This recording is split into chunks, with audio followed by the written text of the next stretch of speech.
This presentation of In Their Own Words is dedicated to the brave men and women of the United States Armed Forces.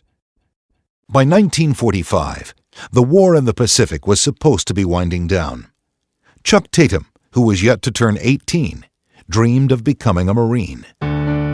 He signed up before his 18th birthday and found himself in boot camp, preparing for unknown duties. Before long, he would land on a distant island, whose black sandy beaches foretold the evil that awaited them inland. The island's name was strange and unfamiliar to the young men who landed there, but later it became known to generations of Americans as the finest hour of the U.S. Marine Corps. Its name was Iwo Jima. The following is an in-depth interview with Chuck Tatum. These are his experiences in his own words. I was in B Company, 1st Battalion, 27th Marines, 5th Division. And February 45, your rank was? PSC. Okay. What attracted you to the Marine Corps? How did you get into the Marine Corps? Well, one of the first things that attracted me was a John Payne movie, says Pride of the Marines or something like that was the name of it. And there was that blue uniform. Yeah, I didn't like the Army or Navy uniforms, but I thought, boy, it'd really be good to come home and swallow the gals with a blue Marine uniform, if you could get in there. And of course, whenever I joined up and went to boot camp, and you could imagine the extreme disappointment when I found out that they discontinued dress blue uniforms. But I was attracted by there was a guy in front of the post office on a poster, and here's this Marine. He's on the deck of a battleship, apparently, and the American flag's waving in the background. Here he is in dress blues, and I thought, boy, what could be more glamorous or romantic than being a Marine? Let's talk about getting in the Corps. Now, what are some of the things what did you want to do in the Corps? You want to be aviator, or what did you want to do? I didn't know. I didn't even know. Hey, I have to tell you, I didn't even know they had an army. I didn't know what they did, really. And it didn't really matter, because John Payne never had a job or anything. He never did anything, except they're on some kind of romantic thing. But no, I didn't know when I went in that we would be a soldier, flag fighting in the Pacific or anything like that. And it was just the idea of being a Marine, and of course, when I was 17, I pestered my mother for so long about signing the papers so I could go in. Finally, one day she had her belly full of me, and she said, okay, if they'll take you, they can have you. So she signed the papers, and I went down to the post office and gave the guy the papers and everything. And 2 or 3 days later, they sent me to San Francisco to get a physical and see if you were eligible to become a Marine or become a recruit. And of course, I passed all the physicals and everything like that. I came back and I thought, well, it'd be a little while, they said, but about less than a month, they gave me these tickets to go to San Diego. What do you think the Marines were trying to accomplish in that boot camp, in your training? Well, ultimately, later on, I realized, I didn't know it at the time as a 17-year-old kid, but the idea was to dismantle you and reassemble you, dismantle you as a civilian and reassemble you as a Marine. And to do that, they had to take all your everything away from you, that you had before. You didn't have your mommy, your daddy, or anything. Now then, you've got this hard-nosed corporal that's a drill instructor. And he didn't look like anybody's mother to me. But it was really interesting, the disassembly of you as a civilian and the recreation of you in their image as what a Marine should be. And this took some mental adjustment, and it took physical adjustment. And, hey, I have to tell you, about the 34th day, I would have ran over the hill if I could found the hill. But after a while, though, you got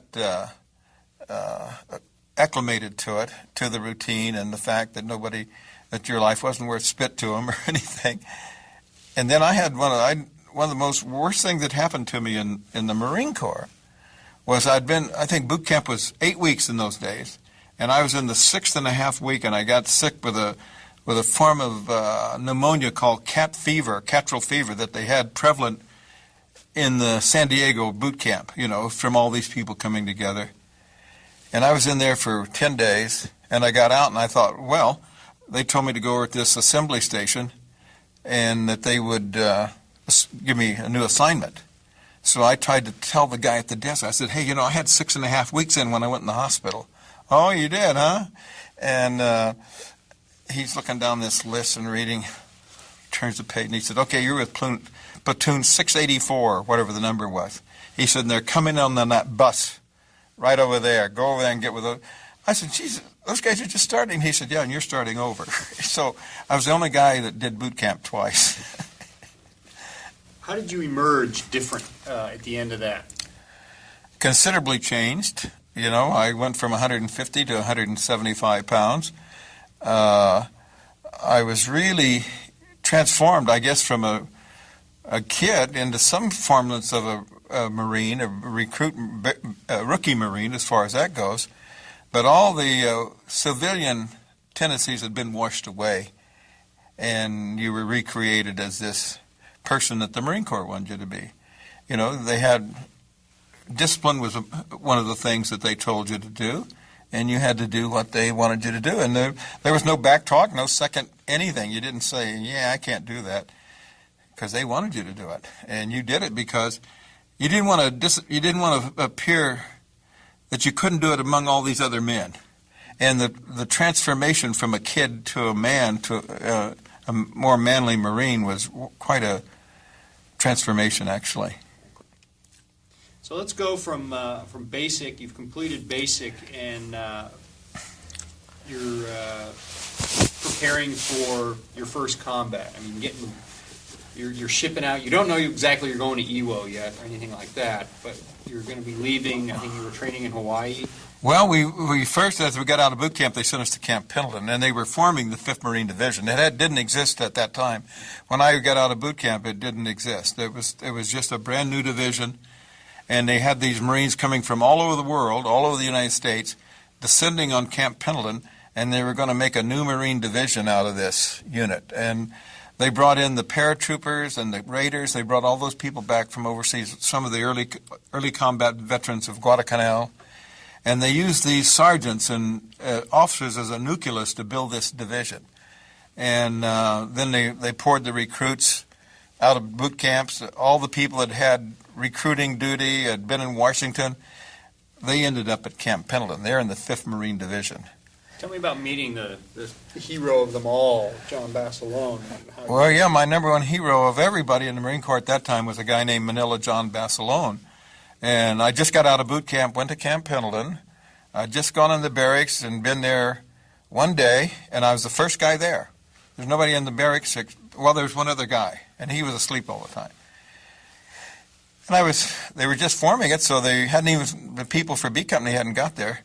And on one of the second or third day, here comes a real good-looking Marine in there, and I can see he's a sergeant. Geez, I'm up at attention like he was an officer. And he introduced himself as John Basilone, Sergeant John Basilone. And, of course, I'd heard about him and read about him and knew that he was a Medal of Honor recipient from Guadalcanal. So then another guy came, and he took charge of us 2 guys. And one of the first things he had us do was detail the entire barracks, get all the cobwebs and wash the windows. There's a lot of windows in a big barracks.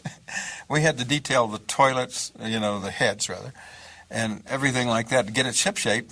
He didn't do anything, but he had us, me and this other guy, doing this.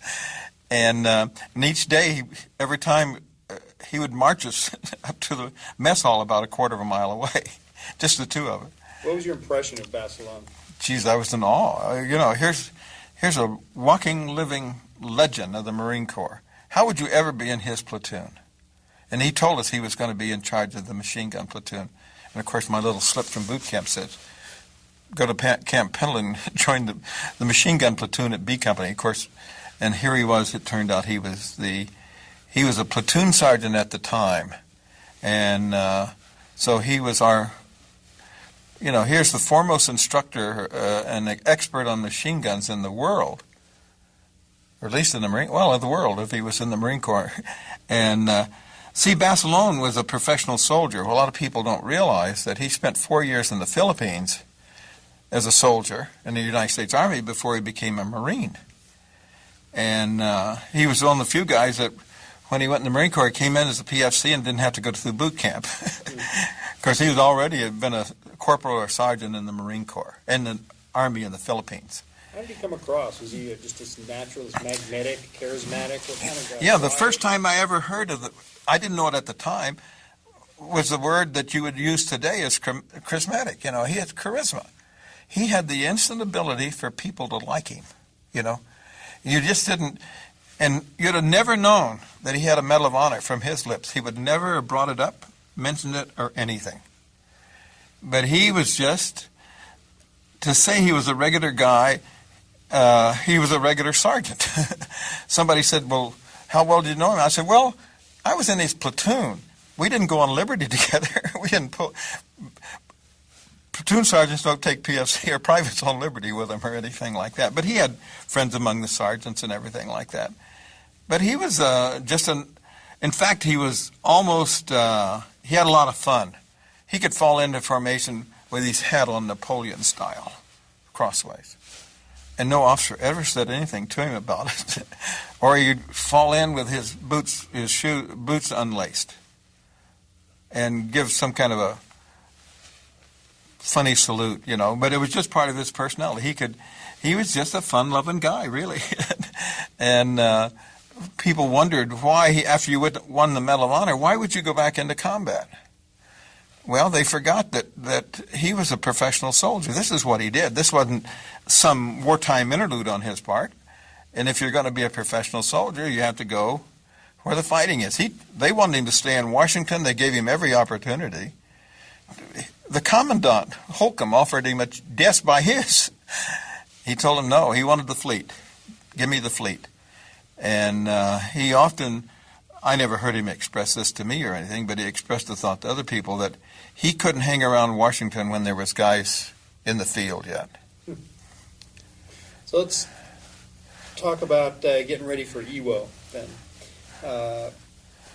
You only find out about your specific objective when you're on ship heading out. Yeah, the colonel came on and said that we were going to go to a place closer to the mainland of Japan than any battle so far, and we're going to a place called Iwo Jima. And of course, I remembered it from the film. Mm-hmm. And of course, some of the other guys never saw the film. And then they were breaking out these little models of it and everything like that. Tell me about that. There's a photo of you looking at one of these things. Yeah, we were aboard the USS Hansford, going from Hawaii to the to Saipan. And every day we trained, and they instructed us what our job was to be when we hit the beach. In our case, we were to land on Red Beach 2, advance to the airstrip, and help cut the island, sever the island in two. Once we severed the island in two, we would turn oblique to the right and go up the side of the island going north. I think it was north. And we had practiced that on land, not knowing that's what we were doing. You know, in Hawaii, we'd have these make-believe landings, and we'd go, and we'd advance so far, and then we'd turn, go to the right. So they were able to instruct us. And in that picture, there's our captain, Son, S-O-H-N, is describing what we're to do. And we had it down pat. We knew exactly what we were supposed to do, except when we got to the beach, it all became fouled up. Before we get to talking about that specifically, I want you to put your sort of expert big picture view hat on and tell me why Iwo? What was the importance of this, and why was it important that so many Marines would try to take this island? Well, the importance of Iwo Jima became apparent after they captured Saipan and Tinian. And they had inaugurated the bombing raids emanating from Saipan and Tinian to bomb the mainland of Japan. Now, the B-29s had attempted to bomb Japan from bases in China, but it hadn't been successful, and they wanted to go to saturation bombing, which they'd used in Germany, where it's to such great effect, where they were able to cripple everybody and the defense mechanisms and munitions factories and everything like that. So that's what they wanted to do. And the planes taking off from Saipan, Guam, or Tinian to go to Tokyo was like the round trip was maybe 3,400 miles that they had this kind of range. But they couldn't get past Iwo Jima without having the fighter planes stationed there and come up and attack them. It was 600 miles from from Saipan to there, and 600 miles on to Tokyo. So, but as they tried there, they couldn't have enough range to skirt it. And when they got there, the Japanese planes would take off, fighters would come up, and they'd have to fight the fighter planes off. But they were so good they could fight, land, rearm, and go after them again. They could catch them. And then, of course, with the radar on there, they were able to notify Tokyo the B-29s are coming, and it's only 600 miles, so they're going to be there within 2.5 to 3 hours. So the planes from Japan came out and met them. Fighters came out to meet them and tried to blast them out of the sky. And then they fought them on the way back. Then on the way back, the planes took off from Iwo Jima and fought them again. So they were dumping those B-29s in the ocean so fast that they couldn't even make them enough to keep them up. They were losing 20 to 25% of them per raid. So this is going to wreck the whole thing. But if you have Iwo Jima, this unsinkable aircraft carrier, 600 miles away, if you own that, you can build an airstrip you can land a B-29 on. That made Iwo Jima the most valuable real estate in the whole world at that particular time. This 8 square miles of volcanic ash and sand or whatever it was. This became very important to both sides. And the American high brass finally recognized that they needed this place, and they were going to send the Marines in to get it. And of course, they didn't realize after Tinian and Saipan that they had such a buildup there, so rapid, and they could do this so fast. But they had from July of 44 until February of 45 to fortify it. And they were good at it, and they did it, and they built all these caves.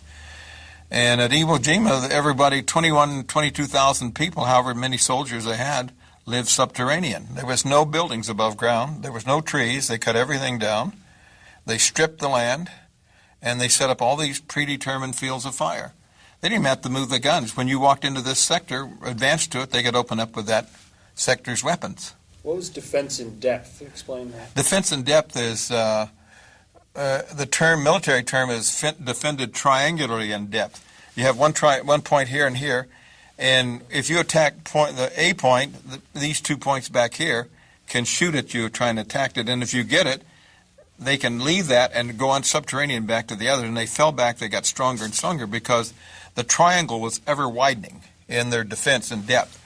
And the military term was defended triangularly in depth. And this was how the basic thing was set up.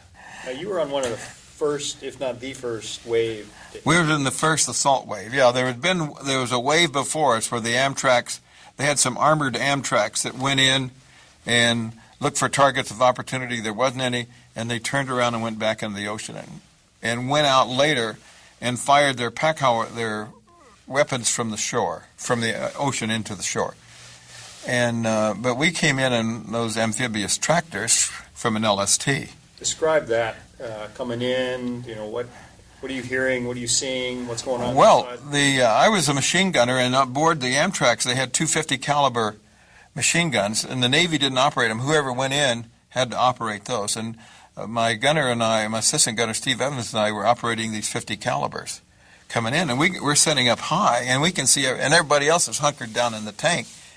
And as we're circling around and everything, I had to describe to Wendell, the sergeant, what was going on. What's going on up there, Tatum? He'd holler. I'd say, well, they're blowing hell out of this place. You can't even see the island anymore. But they had all these battleships and all these aircraft bombing it. And it obscured the island from the smoke and debris and haze and everything that was created by the bombardment. And I realized at that time I was probably witnessing one of the greatest bombardments of World War II. Having this choice seat setting up there, and as we're coming in, we're supposed to look for targets of opportunity, for the machine gun. But one of the things that they had in the critique and all the training ahead of time was the fact that the Japanese had this supposed plan. They had all these drums of gasoline moored in the water. And when we got to certain places, they would explode this on us, on the Amtraks coming in. And as a consequence of that, we were issued a white protective screen, a cream that you put on your face, and you put it on your hands and arms, and pretty soon all your buddies look like Halloween ghouls, Well, let's talk about hitting the beach. What's it sound like? What's it look like? What are you doing as soon as you hit that black sand? Well, the coming in, there was no. We were expecting to be shelled, but we weren't shelled at all. There's no. It could have been a small arms fire, but we weren't aware of it one way or the other. And as we get closer, Steve and I are manning these 50 calibers, and I don't see anything to shoot at, but vent my frustration or something. Both he and I fire them at the beach, And Wendell says, "What are you firing at?" And I said, "Well, nothing." He said, "Well, quit wasting ammo," A gunnery sergeant again trying to tell us what to do. And we're coming in, but where the area we were coming in had some outcroppings of rocks called the Fatsu or something or another rocks.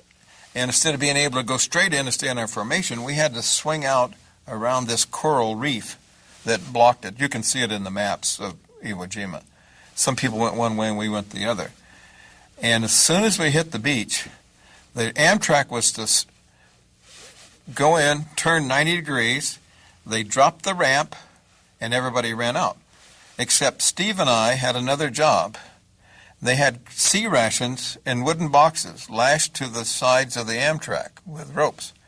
And we had been instructed as machine gunners to get off our thing, go cut those rations loose and kick them overboard, which we did. Except the tank guy was so anxious to leave Iwo Jima, he started down the beach with us aboard, and before we can get the stuff dropped off, he's gone way down the beach, and he's looking for a way to turn back in, and we have to jump for, off this 10 or foot height of this Amtrak down to the ground. And we did, and when we got reorganized later on, we can't find anybody from our company. We can't find B Company. And we must have landed in C Company. And the first thing that happened to me and to Steve was we ran up the wet part of the beach, and we could hear this airplane coming in, with its roar of airplanes. And we look up, and here's this torpedo bomber coming in, and it's, the pilot's dead. And it was stitching the sand with machine gun bullets in front of us. We just got there, and they're doing this. And then the plane crashed into an Amtrak out on the water that was returning. And so our first danger on the beach was from falling airplane parts coming down. They exploded and went all over everything. But then we decided there was nobody there but he and I, and some other people we never knew or anything. So we decided we better start going inland like we were told. So we start trying to climb these terraces. And I was in good shape. I probably weighed 180 pounds then. And but to describe my paraphernalia, my battle gear, I had the tripod, 14.5 pounds. I had a canteen. I had a folding stock carbine. As a machine gunner, you wore it in a sling like gunfighter style. And as the machine gunner, they gave me a scabbard that had the spare machine gun barrel in it. And that's lashed to the other leg, machine gun, gunfighter style. Plus your pack. Plus they decided that since we had lost an ammo carrier on the way to Iwo Jima, that I would carry another box of ammo in my pack and along with my other stuff. So I had 20 pounds, and I figured probably I had maybe 60 pounds of gear. And I'm trying to climb these terraces. And it was go a little ways and slide back, and it was totally exhausting. And then the sand got in your mouth, and there you became, and of course you're scared, you got cotton mouth anyway. And it was an ordeal trying to get up those banks. And Steve and I are ahead of everybody else. We don't know where anybody else is, except we're trying to do what they told us. Describe that black sand and how it was trying to move through that. Well, the granular part of it was such that it didn't stick together. You know, sand will pack. But these were actually volcanic crystals instead of sand. We talk about sand, but they weren't. They were volcanic crystals. And they didn't adhere to each other. They didn't compact or anything like that. And so you couldn't make it. They didn't even know that. They knew the terraces were there, but they didn't know the composition of it to speak of, and they didn't know it would be that difficult. I've heard it described as walking on BBs. Kind of like that. It's like digging in a wheat bin, you know. You dug in it. I described that way one time, and it would just fill back up.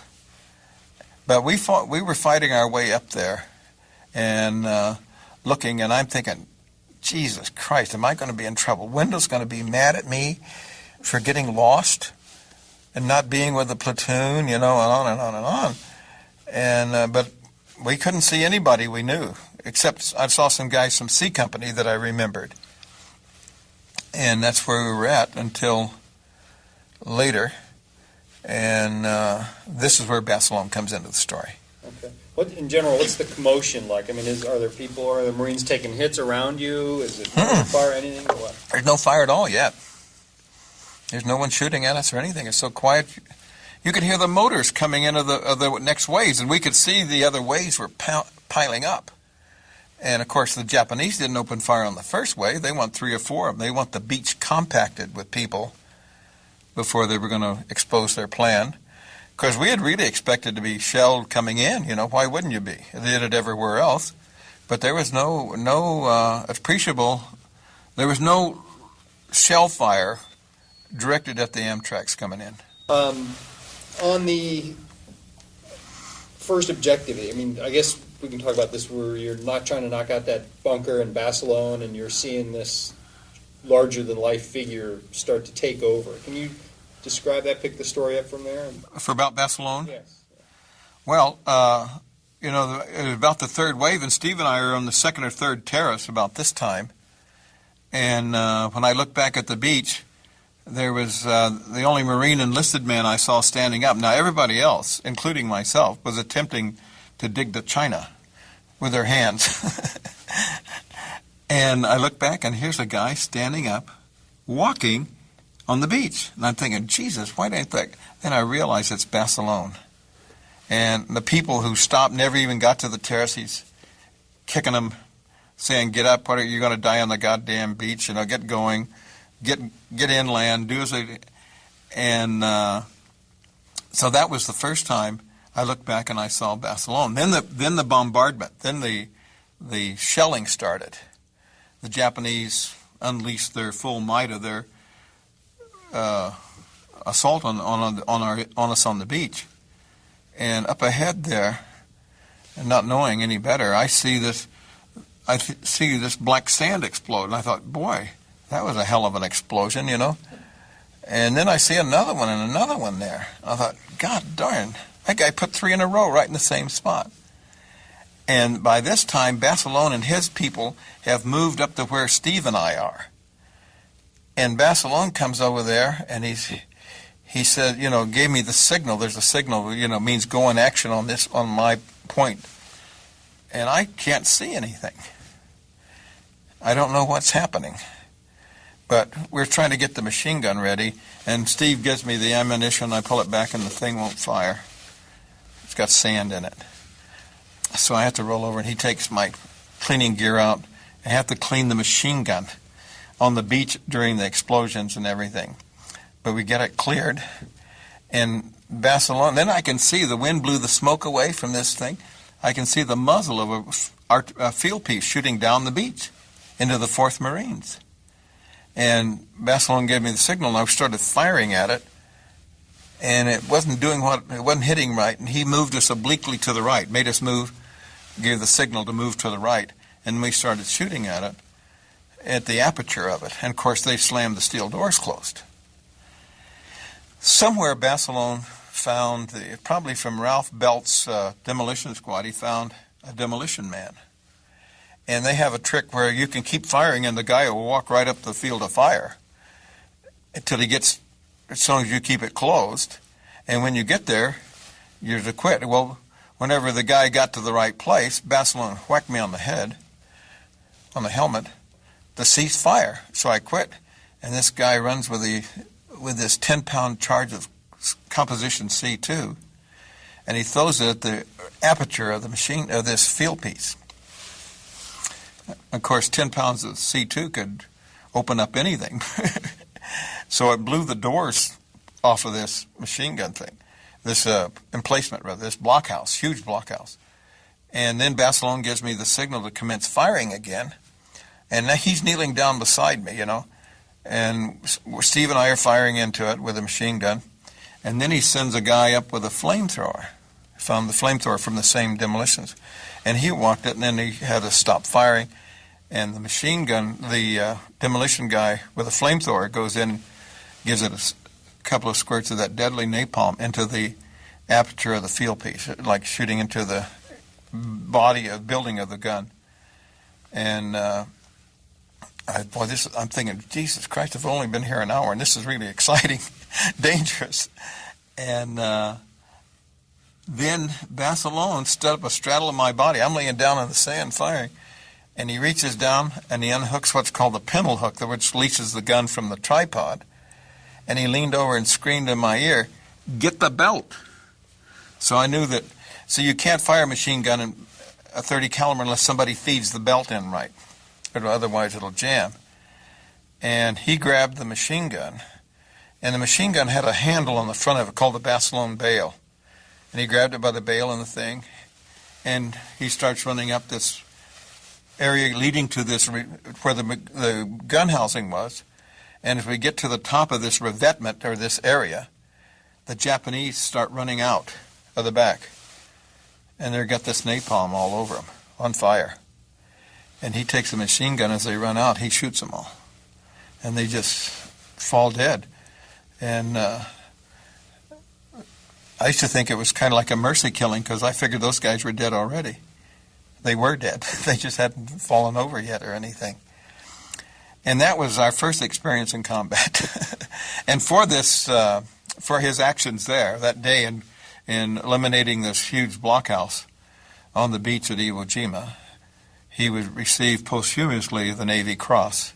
Probably should have got a second Medal of Honor. Many people thought he should have for this action. So here's your first hour in combat, and there you are with the combination of John Wayne and Rambo. All in one, yeah, my hero.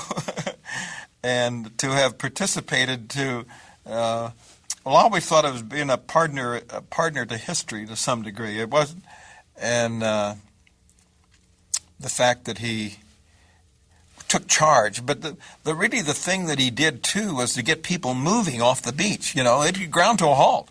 I could see that the forward motion of these people had frozen. But his actions, and people saw him and us attacking this pillbox, made everybody move and really get organized. And then he gave me back the machine gun, and I gave it to Steve, and I picked up the tripod, and he gave there's a signal, follow me, as an officer sergeant can give. And the ones that were there's 18 or 20 of us in this group. He started leading us across the island. We are out of the sand dunes now, and we're going, Murayama number 1 ended abruptly. It had been filled and had a steep, and there was this flat area of vegetation, some vegetation, and he was leading us across there, and we went across there, and we went up onto the first airstrip at the very end of it, where the planes turned around, and we got into a 16-inch shell hole, all of us. And then the Navy started shelling us. We got ahead of the rolling barrage. We're getting fire from the mortars at one end of the island. They're trying to shoot at us from Suribachi, and now the Navy's trying to do us in. And we didn't have our marker strips, for airplanes. And it was my idea that we should go back and get on line with the other people. And Barcelona says, "No, stay here. I'll go get more people." And he left us there, and he told us to stay there, come hell or high water, to stay there. And he went back to the beach to get more Marines. And I don't know how long it would be in real time or now, whether a half hour. There's no relation to time at that point. And we look across the area that we just came across, and Barcelona has this other, I can see it's Barcelona, but they could have been like 2 football fields away yet from us. And we can see all of a sudden a mortar shell lit among them and killed Barcelona and 5 other C Company Marines. So he was dead within the first hour and a half. America's hero. What did you experience? I mean, what did you think as you're watching this? Did you have a premonition? Did you see No, I did. I was just, I became incensed at the Marine Corps that they let him go back. Thinking, Jesus, here's this guy, all the world to live for, 29 years old. He's more handsome. He was a handsome guy. He looked better than John Garfield or some of those movie actors he used to pal around with. And here he is. He's killed on Iwo Jima. And I thought, boy, this is really, why would the Marine Corps let him do this, Of course, then later on I realized it's what he wanted to do. What did that say to you about your own mortality? I thought, boy, nobody, don't count on anything. Anyone's game here. You could be going a flash. You realize that was that nobody, because we had made it all the way up there with nobody getting killed, at that point. And a lot of people said that they were with Barcelona when he got killed. And if everybody that was with him when he got killed had been there, they couldn't have hit him. It would have been thousands of guys. And I wasn't with him when he got killed, but we saw it happen from where we were at. Now, we were in the middle of this big shell hole, and the way the airstrip was laid out was to our front, and the Marines were attacking on that front. And as they drove the Japanese out of the area along the beach, they had to try and run across the airport. Well, we had the only machine gun up there, Steve and I, and these other guys were infantrymen. There was nobody in charge. We didn't know, there was no officer or anybody there, just us guys. And we spent the entire first day in this shell hole up in the middle of the airstrip on Motoyama 1. And at first, when the Japanese tried to leave their place, we would use the machine gun. Then we realized we only had 1 box of ammo left. And it could be a long time before we saw anybody or anything. And to tell you the truth, we didn't probably expect to make it through the day where we were at. The most vulnerable, right in the middle of it. If the only reason they never got us from Suribachi, which was maybe 2,000 yards away, was they couldn't they didn't have it in their target range. They weren't prepared to shell their own airport. And so we spent the first day under constant shelling by all these people, all the Japanese and the Americans. And but pretty soon, they had let the guy run all the way across before they shot him. Like, I hate to say this, kind of like a turkey shoot, But it seemed important at the time. And that was but around 4:30 that day, we could see the Marines coming. And then in the lead was Wendell, my sergeant. And he was glad to find us. And later on, about an hour later, he came over to me and he said, Tatum, he said, from now on, you're in charge of the machine gun section, your squad, rather. I said, what do you mean I'm in charge of it? He said, it just turns out right now you're the ranking PFC in the platoon. So that's how I got to be a squad leader on my first day at Iwo Jima. It was a real blood promotion, so to speak. With the busy fall season just around the corner, you might be looking for wholesome, convenient meals for jam-packed days. Factor, America's #1 ready-to-eat meal kit, can help you fuel up fast with chef-prepared, dietitian-approved, ready-to-eat meals delivered straight to your door. You'll save time, eat well, and stay on track with your healthy lifestyle. Too busy with your end-of-summer goals to cook but want to make sure you're eating well? With Factor, skip the extra trip to the grocery store and the chopping, prepping, and cleaning up too, while still getting the flavor and nutritional quality you need. Factor's fresh, never frozen meals are ready in just 2 minutes, so all you have to do is heat and enjoy, then get back to crushing your goals.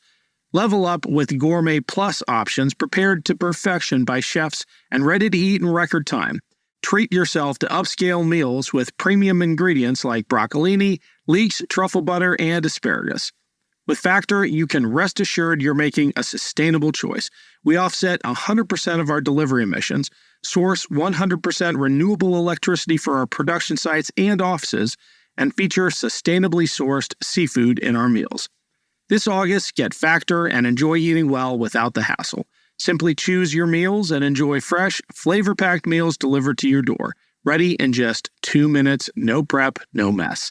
Head to factormeals.com/warriors50 and use code warriors50 to get 50% off. That's code warriors50 at factormeals.com/warriors50 to get 50% off. Now, at what point are you figuring out that it's not this, that there's not this 3 to 5 day sort of exercise in front of you, but you're dealing with a serious campaign and you've got Japanese that have the notion that they had created this fortress underground, that they were We still didn't realize that. We still, at the first day, nobody knew of that to speak of. Maybe somebody had discovered it or something. But the first day, you have to remember, at the night of the first day, we occupied less than 5% of that island. We had a strip from one beach across to the other. The 28th Marines had turned left on a line and attacked Suribachi. The 5th Marine Division had turned to the right and was going to the north. The 4th Division had linked up and we'd joined with the 4th Division across the island. But this is a strip less than maybe 5 football fields, 500 yards. It's a very thin strip. And that's where we're at. Now we're getting fire from both sides. We're trapped. We didn't realize we were trapped in this segment, and they could shoot at us from Suribachi and from the other end. So that's what we found ourselves at the first night. And we expected a bonsai charge. In fact, we got set up for it, because we knew they'd done this all the times before, and there'd be a bonsai charge that night. There wasn't one. They didn't do that. They'd changed their tactics. They weren't throwing manpower and wasting it and all that kind of stuff. So we were relieved. I was really relieved to wake up the next morning and find I was still alive. How did you operate through the night? I mean, tell me about, did you get any sleep? You rotate sleep? Well, it was a 50% alert, meaning every other man had to be fully alert. And the fact that you did 2 hours and another guy did 2 hours. So it was a 2-hour rotation. But when you're so cranked up on adrenaline, the whole war's still going on at night. They didn't call it off because it got dark. The Navy shooting these star shells illuminated the whole place. And when we quit, the Japanese shot them, thinking we were getting ready to attack. So they illuminated the whole battlefield all the time, every night. It was they would fizzle out, but there'd be another one come, and it was eerie looking. And then the first night, to see that flickering of those star shells and this white face really gave it a ghoulish look to everybody. And but to me, it was more terrifying at night than the daytime, because at the night, the Japanese could come out of their caves and operate. They're familiar with the terrain, and we weren't. And Marines never moved at night. There was an unwritten rule that if you moved or got out to help yourself or tend to the call of nature, you could be shot, because anything that moved got shot. They didn't care.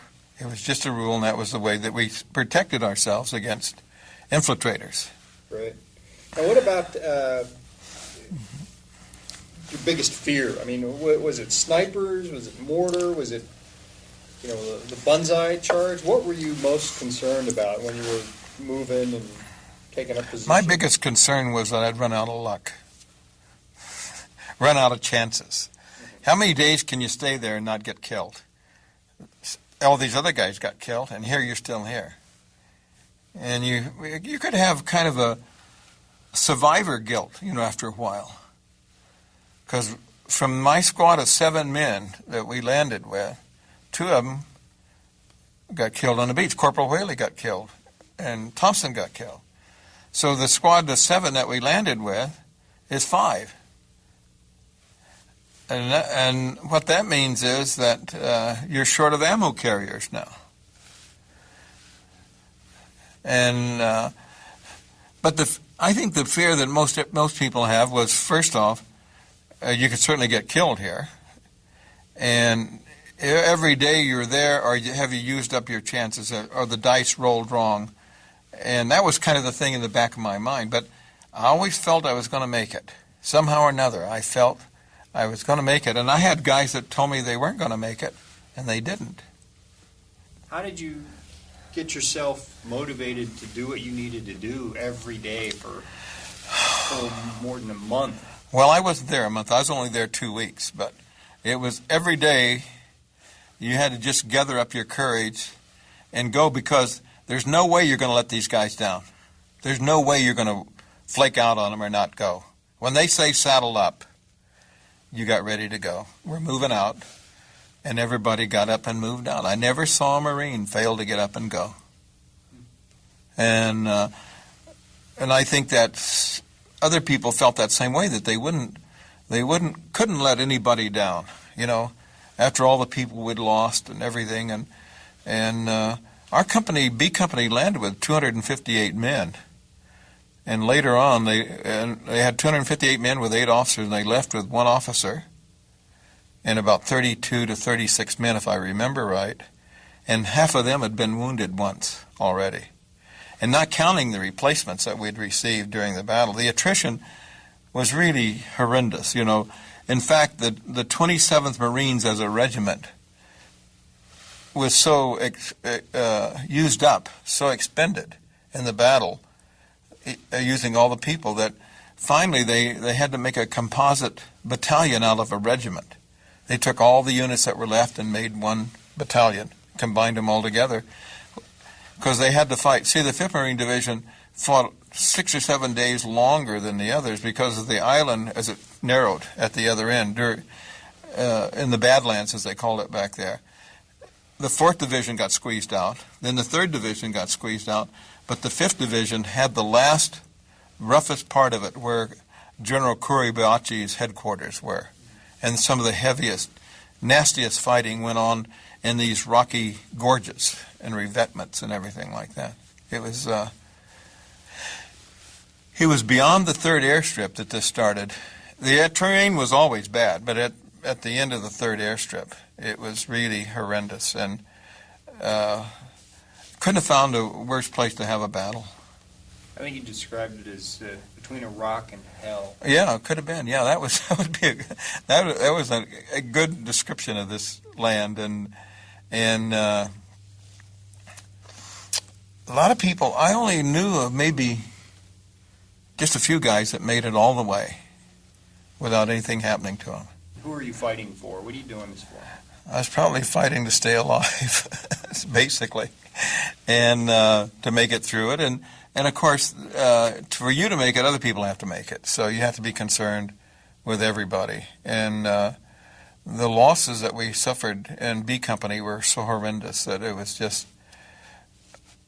I met some guys and I said, "Hey, what outfit's this?" They said, "B Company, 27th. I never recognized any of them. They were all replacements or come from other units to come up there. I didn't dislike them or anything, but they came up as ammo carriers, and I didn't want to know anything about their girlfriend. I didn't want to see their mother or pictures of anybody. I didn't want to lose them like you lost other people.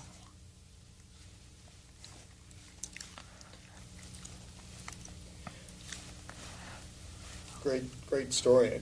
How about something on artillery and your Marine Corps artillery coming to your rescue and its impact on the battle? Well, I knew that,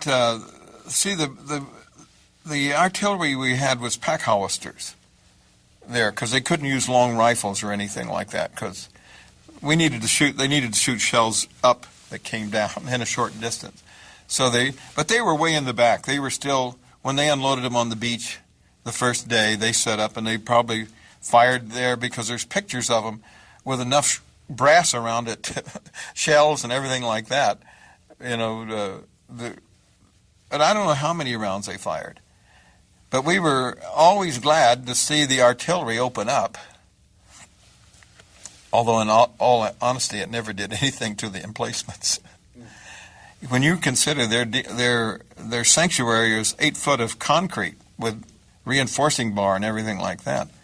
See, the only way that we defeated the Japanese at Iwo Jima was with Composition C2 and the flamethrower. Tell me about the flamethrower and its impact on it. Well, if we found an aperture or an opening to a cave, which there was a lot of them, they were hard to find, but you could go up there and you could shoot the flamethrower in it and it would incinerate people that were in there. But the best thing it did for us, all caves have to have air ventilation shafts that go to the surface. And you could look up and here comes the debris or smoke or haze or whatever out of the air shafts. So they go to the air shafts and drop 10 pounds of C2 down it. And that's basically how they took the island towards the end of the battle. There was nobody to shoot at. As I say, a lot of people I saw more Japanese than most anybody on Iwo Jima because of our experience the first day. But other people never went through the whole battle, because why would they expose themselves when they could shoot you from Of course, we were protected by about 4 ounces of green dungaree. That was our armor. So it really was subterranean. It was subterranean. When I'm telling you it's subterranean, there were sugar mills, all kinds of buildings there. They tore them all down. They were all made into bunkers. There was the whole thing. Excuse me.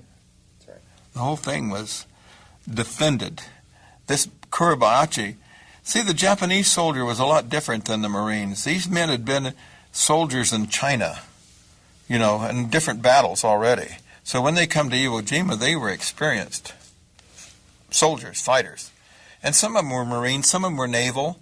They had all kinds of people there, different branches of the service, and all of them had a certain function that they performed there. What did you think about them as warriors? I was impressed. You had to be impressed with the people that could make those kind of defensive positions and man them. And they're going to man them till the last man. There was no hint of surrender on their part. I think it's a code they call Bushido or something like that, which is the warrior code. And, they've already been pledged to die for the emperor. And I guess in their belief at that particular time, or so we were told in the Marine Corps, that if they got killed fighting for the emperor, they had their ticket punched straight through to the Japanese version of heaven, wherever that was. And so you're dealing with people who have a religious and cultural zeal to defend their country and to die for it. Now, the Marines wanted to live and fight for their country, and they were prepared to die for it, to defend it and whatever. And of course, a lot of them did, 21,000 of them. What about some of the things that the Japanese soldiers did, the Marines that they captured and hauled into some of those caves and things like that? Well, I'm not really cognizant of that. It could have I don't believe it happened very often. And it could have happened. But I have no known in all my research, I never found an authentic case of that. There was a Marine photographer named Ganast that went into one of the caves, and he got killed by the Japanese. Because the caves were all booby-trapped, You could find this nice-looking cave, and there could be swords and stuff laying inside there.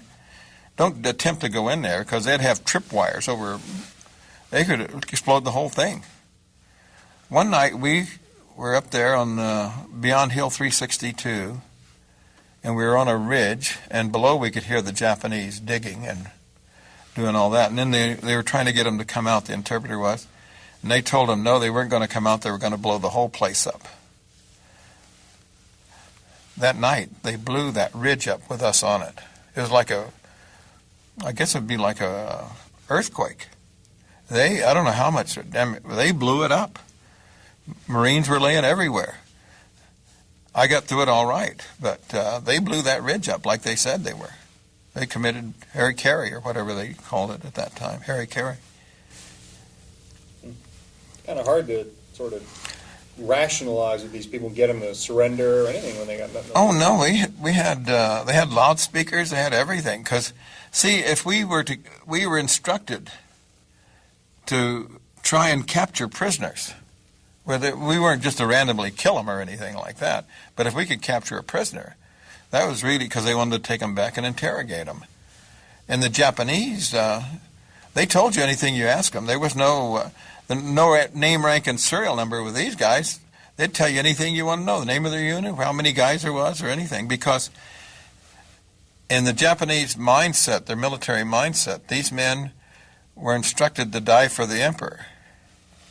And if you're going to die for the emperor, then you don't, there's no instructions on what to do when you surrender. So they would blab their mouth off, tell them anything they wanted to hear, because nobody told them not to. Let's talk about your witnessing the flag raising. What did you see on top of Suribachi? I recall it clearly. Steve and I were digging in an emplacement. We were down in this, going towards the north end of the island, and we were in a flat area, kind of like a plateau between the first airfield and the ocean. In fact, the ocean was only less than 100 yards from where I was at, where we were digging in. And at that time, we were under a mortar attack, severe mortar attack, using phosphorus shells, and they were exploding them at what they call time over target, and it would shower this magnesium down on you, which was deadly.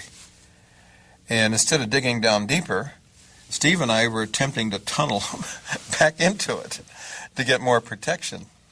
And I'm digging away, and he's kicking me on the foot. Tatum, he says, look at this. I go, oh, what the hell you want? I turned around, and he said, look, there's the flag. And here it was, the flag on top of Suribachi. And of course, the ships, there was a lot of shrilling of, blowing of whistles and things like that. And there was a momentarily, I didn't applaud because I was still trying to stay alive. And what it really meant, in retrospect, was the fact that we wouldn't be shot at from both sides.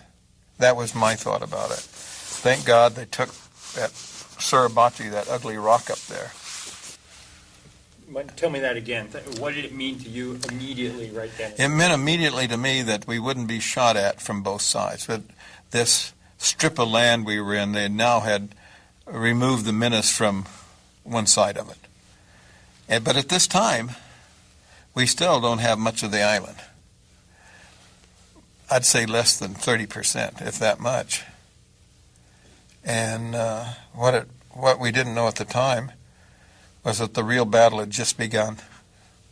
Well, we talked a lot about what happened, in that real battle. Can you tell me about how or when you felt, the other Marines there knew it was over? Give me this, they proclaimed, I think it was, Forstall or whoever.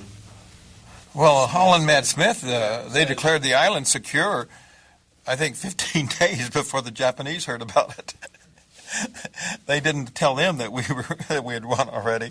And some of the most hellacious fighting happened after that, up in the gorge, up in the Badlands. And the 5th Marine Division had horrendous losses up in that area after we were the only ones fighting. And there wasn't no room for anybody else to fight, so no one could come help them or anything like that. But it was premature, but it was to satisfy the people back home. How did you get off Iwo? I was, I had a case of combat fatigue, I guess, was the only way to describe it. And I know one day we were up beyond the 3rd airstrip, doing something up there, and all of a sudden I realized I'm sitting on a rock out in the middle of this flat area, and I don't know where everybody went. And then I'm thinking, Jesus Christ, what's going on here? And then I thought, well,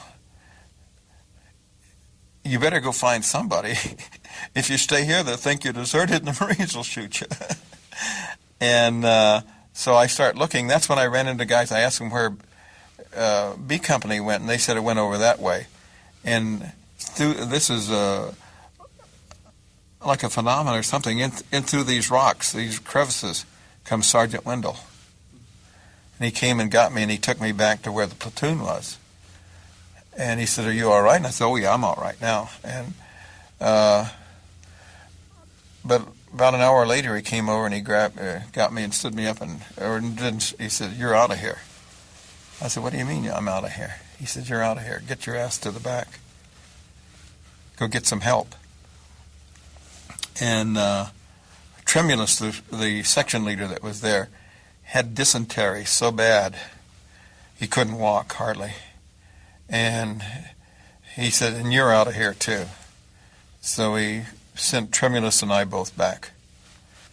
What do you think Wendell saw in you that he recognized? Oh, he probably saw I had a 1,000-yard stare or something. I don't know. See, people who have combat fatigue never know it. You know, they think they're all right. Otherwise, you know, they... And later on, I thought about it, and I thought... And Wendell told me that... I met Wendell many years later, 50 years, 40 years later. And he said that he knew that having lost Steve and Whaley and on, all these guys had probably ganged up on my emotions.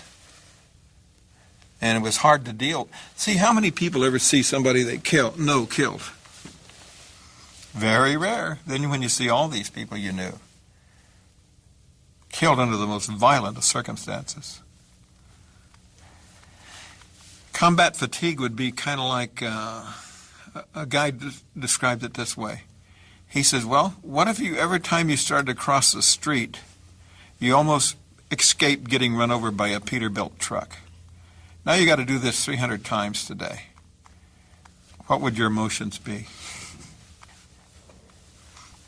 How did you feel leaving Iwo, getting off, seeing that island in your rearview mirror, as it were? Well, I didn't know what we were supposed to do. You know, he said go to the back, and we went to the back, and we didn't. I was looking for maybe a hospital or something, you know, and didn't see anybody. Hey, they're back there. They're building roads. The Seabees, there's no battle going on back there. It's not like where we're at. They're recreating a world back there. There's people are taking showers and eating real food and everything like that. And as good luck would have it, we're walking down this road, and here comes a black soldier in one of these ducks, these motorized duck vehicles that they brought artillery in. And he asked, "Hey, Max, where you going?" We said, "We don't know." And he said, "Well, hop aboard." And he took us, and he was going out to a destroyer to get something from a destroyer that was out there.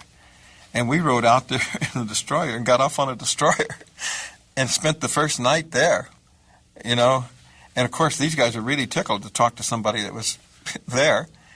But the next day they take us to a ship called the Doyen, USS Doyen, APA number 1. And it was the first troop transport made during the war.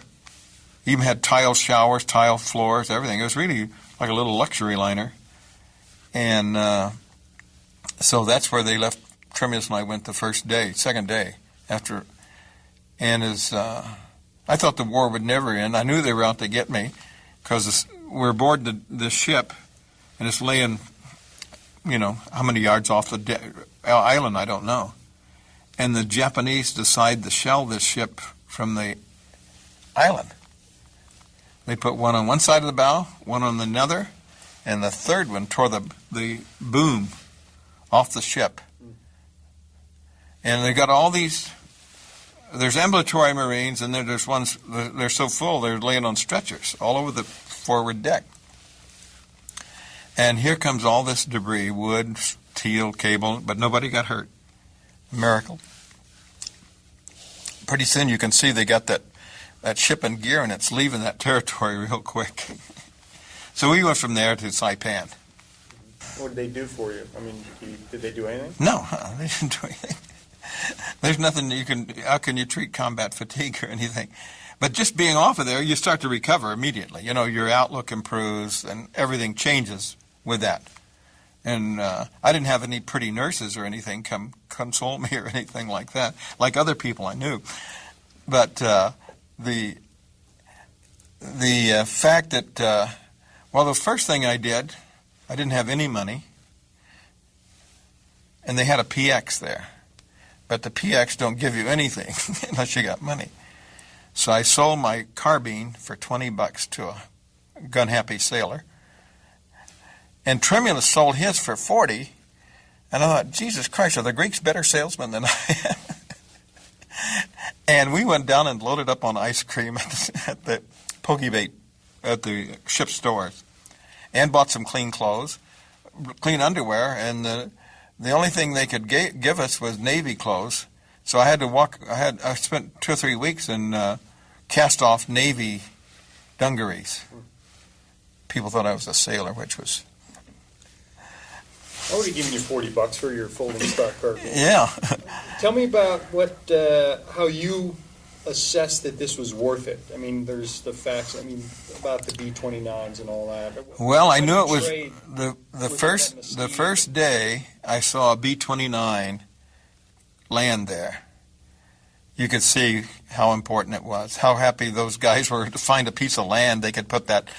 You know, B-29s were the biggest, most expensive airplane in the world, and here they come in. They're painted. You know, there's no paint on them.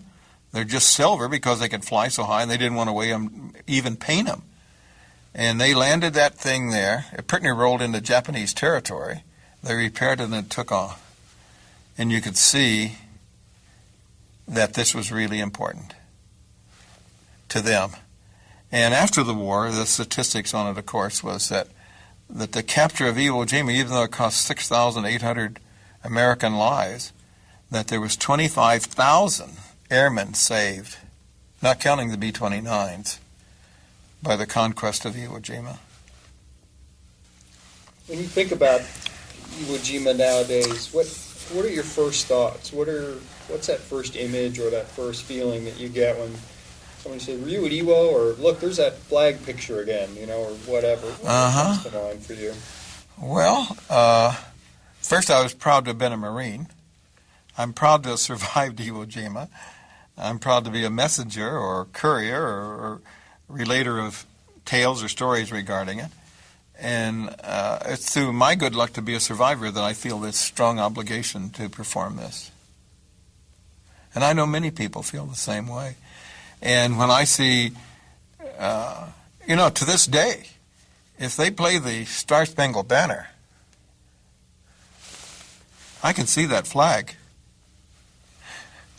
I can see that flag on Suribachi.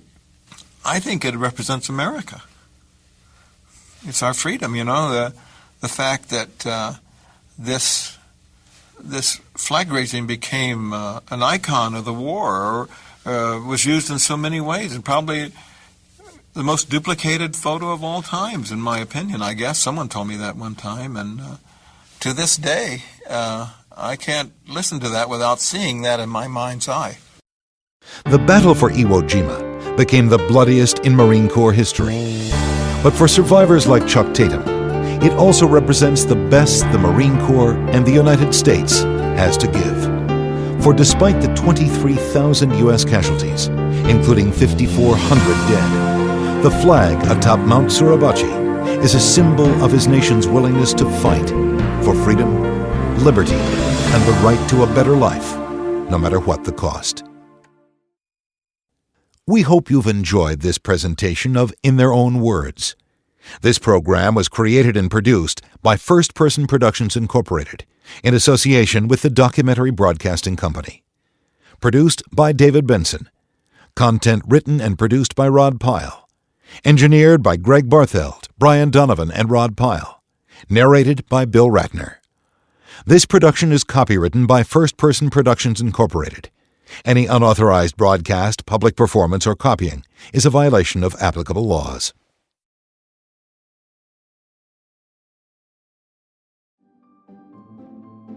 Greetings from Evergreen Podcasts. We're rolling out a listener survey, and we want to hear from you. The information in the survey will help us gather statistics and in turn make our shows more appealing to advertisers.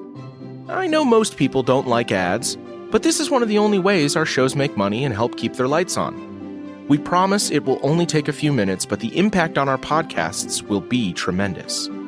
As a token of our appreciation, we'll randomly select one lucky participant each month to win an exclusive merchandise package from Evergreen Podcasts. Head to evergreenpodcast.com/listenersurvey to help a show and possibly get some free stuff for doing so. We can't thank you enough for the support. Now back to the show.